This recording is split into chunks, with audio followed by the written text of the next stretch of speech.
महाराज जी, दर्शन बड़े या आज्ञा, आपके दर्शनों के लिए कई बार आज्ञा से बाहर आना पड़ता है।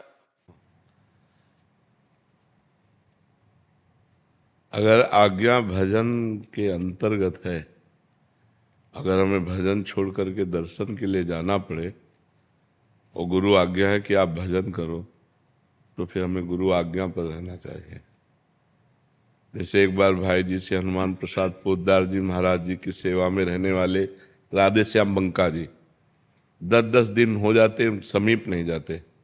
तो कई लोगों ने कहा, इतने बड़े महापुरुष के तुम निज जन होकर 10-10 दिन हो जाता उनके समीप नहीं जाते, तो कुछ नहीं बोलते थे। लेकिन एक दिन बहुत प्रेस किया कि आप क्यों नहीं जाते, तो उनका भाई जी की आज्ञा हमारे लिए सर्वोपरि। उन्होंने कहा है कि ग्रंथों का संपादन करो, तो मैं रात दिन उनकी आज्ञा का पालन करता हूँ।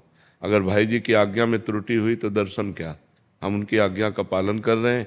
जब कभी समय मिलता है तो उनसे दर्शन कर लेते हैं। नहीं, भाई जी ने हमें आज्ञा की कि ग्रंथों का संपादन करो, तो मैं ग्रंथों का संपादन कर रात दिन उसमें लगा हुआ हूँ। मैं भाई जी के दर्शन से ज़्यादा भाई जी की आज्ञा का पालन करना चाहता हूँ। तो ये राधे श्याम बंका जी ने कहा। तो वैसे भी आज्ञा सम्न सुसाहिब सेवा, अगर आज्ञा का पालन हो रहा है तो बहुत श्रेष्ठ बात है। पर वो आज्ञा कौन सी है? क्या आपको पर्सनल उपदेश और आज्ञा हुआ है?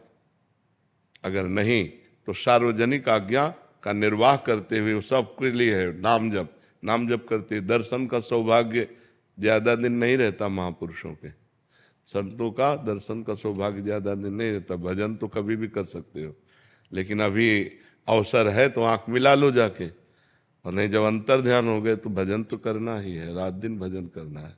आंख मिलाने का जब अवसर मिले तो चूकना नहीं चाहिए।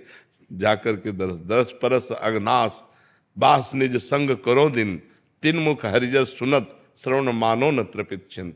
कल अभद्र वर्णत सहज, कलयुग के सब दोष नष्ट होते, पाप नष्ट होते।